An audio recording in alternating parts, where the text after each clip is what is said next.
my lovely students, welcome back to my YouTube channel Science by Diba. In this video, I will discuss differences between spermatogenesis and spermiogenesis.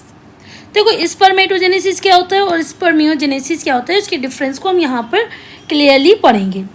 First point क्या है, it is the process of, ये spermatogenesis में क्या है, ये एक ऐसा process होता है जिसमें जो है फॉर्मेशन होता है हैप्लॉइड स्पर्मेटोजोआ का, यानी कि हैप्लॉइड स्पर्म्स का, किससे, undifferentiated diploid primordial germ cell of the testis, जो टेस्टिस की primordial diploid primordial germ cell होता है उससे अनडिफ्रेंशिएटेड होगी. ठीक है.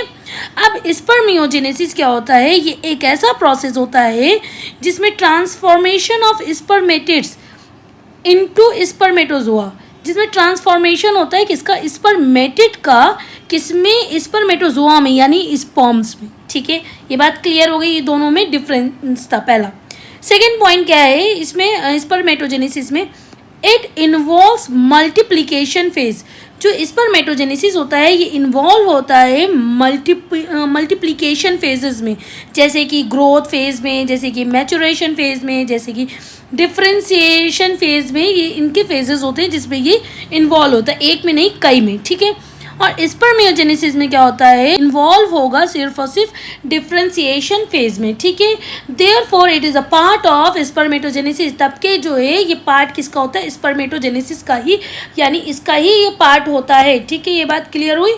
अब देखो नेक्स्ट पॉइंट क्या है, और उससे पहले अगर आप मेरी इस वीडियो को पहली बार अपनी स्क्रीन पर देख रहे हैं तो फटाफट जाकर इसको लाइक, शेयर एंड सब्सक्राइब कर देना एंड बेल आइकन को हिट कर देना, ताकि जब भी मैं कोई वीडियो डालूं तो आप तक टाइमली नोटिफिकेशन आता रहे.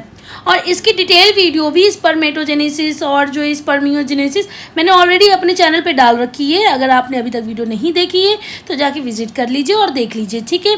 चलो अब देखो इसका नेक्स्ट डिफरेंस क्या है. स्पर्मेटोगोनियम प्रोड्यूसेस, इसमें स्पर्मेटोगोनियम प्रोड्यूस होते हैं. ठीक है, फॉर स्पर्मेटोजोआ स्पर्म्स. ठीक है, ये बात क्लियर हो गई.